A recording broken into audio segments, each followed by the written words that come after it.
बताएंगे। ये कथा का शीर्षक है भगवान की रोटी।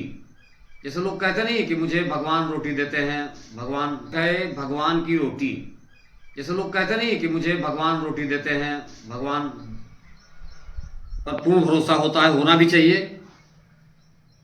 पूरे संसार में जो कुछ हो रहा है भगवान ही करते हैं। कथा में एक युवक ने सुना कि भगवान सबको रोटी देते हैं। युवक को बात जच गई, उसने काम पर जाना बंद कर दिया। एक दिन घर वालों ने टोका तो वह कहने लगा, भगवान जब सबको रोटी देते ही हैं, देने वाले हैं, तो मेहनत क्यों करूं। उसी समय वहां से एक ज्ञानी गुजर रहे थे। उन्होंने युवक की बात सुनी तो उसे अगले दिन अपने पास कुछ उपहार देने के लिए बुला लिया। जो वहां से ज्ञानी पुरुष गुजर रहे थे, उन्होंने उस युवक को जो काम करना बंद कर दिया था अपने पास बुला लिया कुछ उपहार देने के लिए। युवक सुबह सुबह ज्ञानी के यहाँ पहुंचा। ज्ञानी ने कहा, कैसे आए। युवक ने कहा, पैरों से चलकर। ज्ञानी ने कहा, तुम मेरे पास चलकर आए तभी उपहार पा सके। ज्ञानी ने कहा कि तुम मेरे पास चलकर आए तभी उपहार पा सके। इसी तरह ईश्वर रोटी सबको देता है, पर उसे पाने के लिए हाथ पैर चलाना ही पड़ता है। युवक को उसी समय श्रम की महत्ता पता चल गई, श्रम की कीमत पता चल गई। दर्शकों, ये भी मुझे विश्वास है कि ये लघु कथा है, आपको अच्छी लगी होगी और मुझे कमेंट कर बताएंगे भी कि ये लघु कथा है जो मैं आपको सुना रहा हूँ, आपको कैसी लग रही है।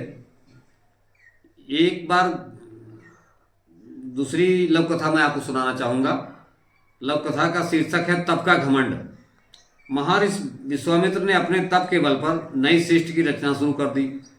चारों दिशाओं में उनकी वाह वाह होने लगी थी, लेकिन वशिष्ठ मुनि उनकी प्रशंसा नहीं करते थे। जैसा कि आप जानते हैं कि वशिष्ठ मुनि और विश्वामित्र जी में ठनी रहती थी।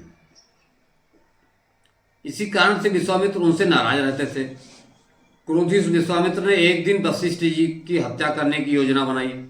वह मुनि वशिष्ठ की कुटिया पर पहुंचे और उन्हें मारने के लिए छिपकर इंतजार करने लगे। विश्वामित्र जी वशिष्ठ जी को मारने के लिए छिपकर इंतजार करने लगे। तभी उन्होंने सुना कि कुटिया के अंदर मुनि वशिष्ठ अपनी पत्नी से कह रहे हैं कि यदि विश्वामित्र अपना अहंकार छोड़ दे तो वह इस दुनिया के सबसे बड़े अहंकार छोड़ दें तो वह इस दुनिया के सबसे बड़े तपस्वी बन जाएंगे, वह महाज्ञानी हैं। वशिष्ठ जी अपनी धर्मपत्नी से कह रहे थे ये बात,